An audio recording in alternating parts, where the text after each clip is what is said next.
Aloha, y'all. Welcome or welcome back to the Socially Awkward Chef. We are going to be making some salsa macha, so let's get started. Let's start with 2 Morita Chiles.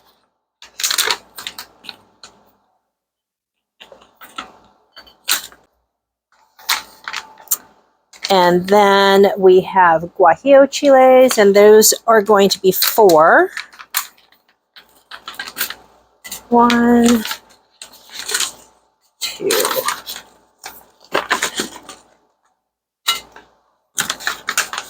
Let's get a bigger one. There we go. 1, 2, 3, 4.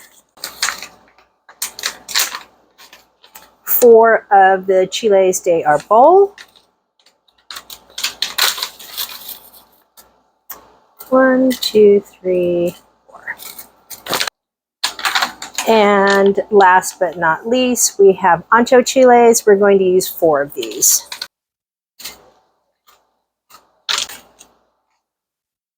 So now that we have our chiles, what I'm going to do is just pop on some gloves and use some scissors and just cut them up into small pieces.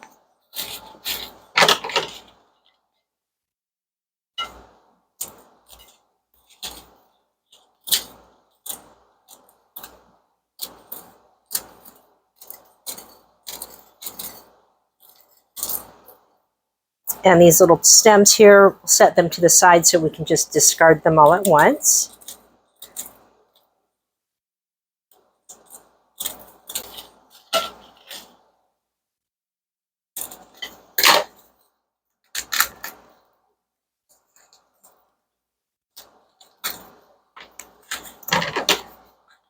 These are a little easier if you just kind of cut them down the middle here and then across.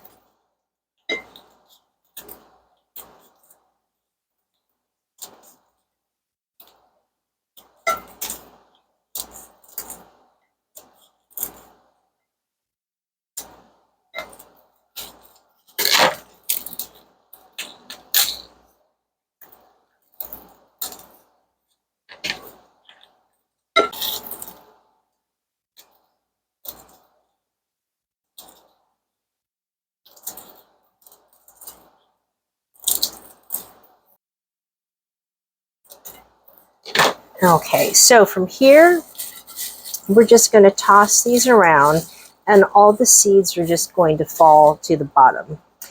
And then I'm going to take these chili peppers here and put them in a dry frying pan or saucepan over medium heat. And then we're just going to warm these through for just a couple of minutes until they start to get a little soft and their oils start to release. And then I will meet you back here. While our pan is heating up, I'm going to go ahead and mince up 2 cloves of garlic. Our pan is nice and warm, so in go our dried chiles.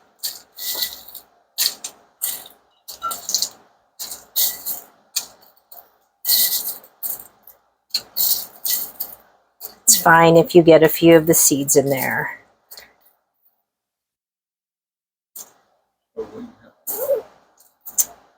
So as you can see, we've got our chiles in here and we're just going to just warm them through, toss them around, nothing serious. And then I have all these seeds left over. So these are just going to warm through for just a couple of minutes. You'll be able to really smell the chiles as they're warming up. Everybody looks like they're just about warmed through, and you do want to keep them moving in your pan while they're warming up so nobody burns. So from here, I'm just going to remove them from the heat and just set them aside for a couple of minutes while we set up our food processor and get out the rest of our ingredients. Let's put our chiles in our food processor. And what we're going to do with this is pulse it until it starts to break down, and then we're going to add in our next ingredient. as you can see, our chiles have not processed as well as I hoped it would, but we'll see. This should be processed until it's coarse. So let's pretend like it is and hope for the best.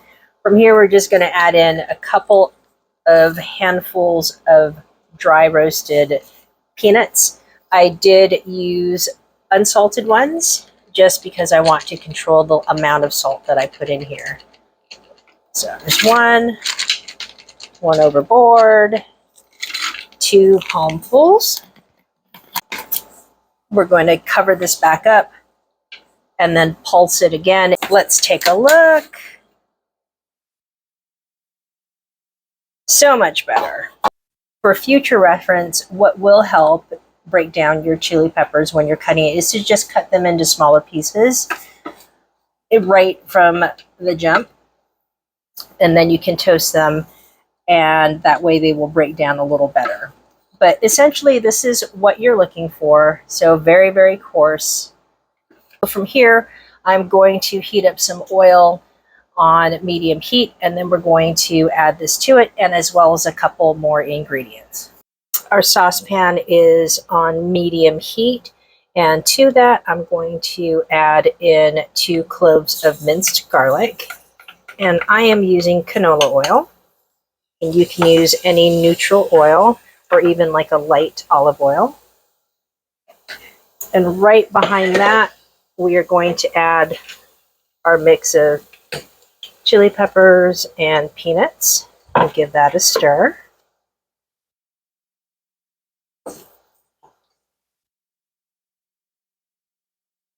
We want to make sure that our garlic doesn't burn.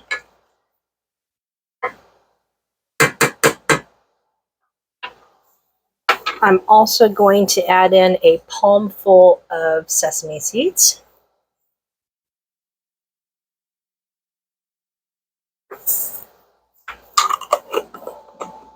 Give this a stir. And what I want to do is just check my oil level because I just want it to cover. Yeah, I think I'm just going to add just a little bit.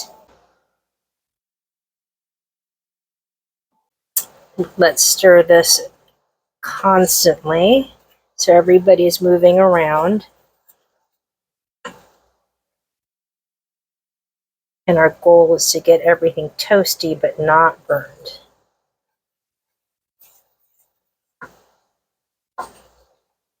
And this is just going to cook for just a minute or 2 in total. Let's add in 2 tablespoons of apple cider vinegar.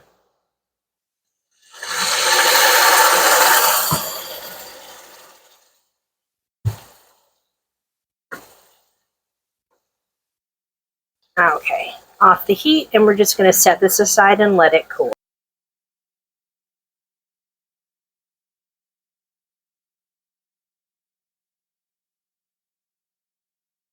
Our salsa macha is ready.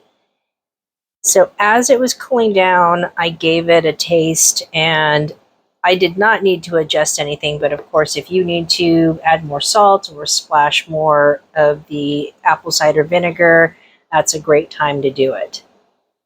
So this is our finished product, and this is so good on so many different Mexican dishes. We are going to be using it with some birria queso tacos that we made a little while ago. Thank you so much for watching, and I hope you enjoyed this video. If you did, please give a like, share, and subscribe, and I would love to hear from y'all if you leave a comment. Until we eat again, y'all, aloha!